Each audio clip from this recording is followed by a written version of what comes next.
Good morning. চলে এসেছি আবার একটা ঝকঝকে তরতাজা ভ্লগ নিয়ে।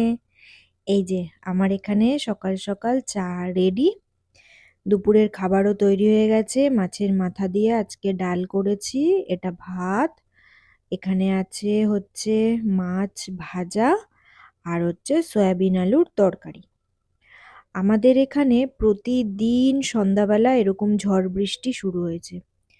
আসলে এটা ভালোই হয় জানো তো, সকালবেলা এত গরম পড়ে, তো সন্ধ্যের দিকে যদি এরকম একটু ঝড়ের মতো হাওয়া দেয় আর একটু বৃষ্টি হয়, তো ভালোই হয়, খারাপ না। রাত্রেবেলা ঠান্ডা ঠান্ডা ওয়েদার থাকে, তো পরের দিনও মোটামুটি মানে রোদ উঠলেও না ওই সেই গরমটা থাকে না, মানে ওই যেরকম এমনি সময়ের বৃষ্টি টিষ্টি না হলে যে গরমটা পড়ে, সেই রকম গরমটা থাকে না।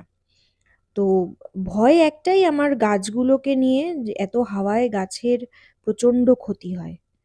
তো রাত্রেবেলা আমি এই ওয়েদারে, যেহেতু দুপুরে ডাল করেছি তাই জন্য পেঁয়াজি করছি। চলো টাটা।